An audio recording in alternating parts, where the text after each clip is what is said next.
America के मौजूदा राष्ट्रपति जो बाइडेन ने हाल ही में यूक्रेन को 300 किलोमीटर रेंज की ATACMS मिसाइलों से रूस पर अटैक करने की अनुमति दे दी है।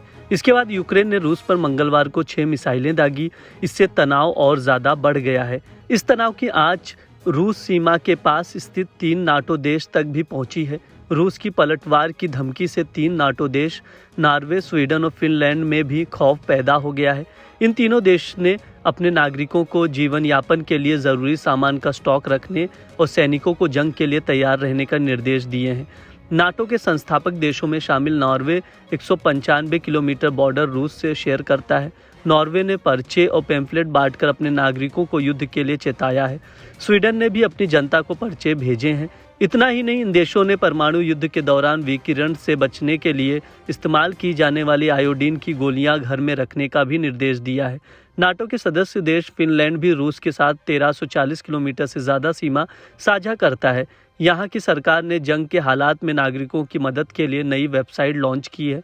फिनलैंड सरकार की ओर से ऑनलाइन मैसेज जारी किया गया है। इसमें बताया गया है कि अगर देश पर हमला होता है तो सरकार क्या क्या करेगी। फिनलैंड ने अपने लोगों को युद्ध के चलते बिजली कटौती से निपटने के लिए बैकअप पावर सप्लाई की व्यवस्था रखने को कहा है। लोगों से कम ऊर्जा में पकने वाले या बिना पकाए खाए जाने वाले खाद्य पदार्थ का स्टॉक रखने के लिए कहा है। आपको बता दें, फिनलैंड 2023 से नाटो में शामिल हुआ था। In case of crisis of war, आइए अब जानते हैं कि वॉर के समय क्या करें क्या ना करें। नाटो के सबसे नए सदस्य देश स्वीडन की सीमा रूस से सटी नहीं है। इसके बावजूद स्वीडन ने नागरिकों के लिए युद्ध की स्थिति बनने पर in case of crisis of war नाम से एक गाइडलाइन से जुड़ी बुकलेट जारी की है।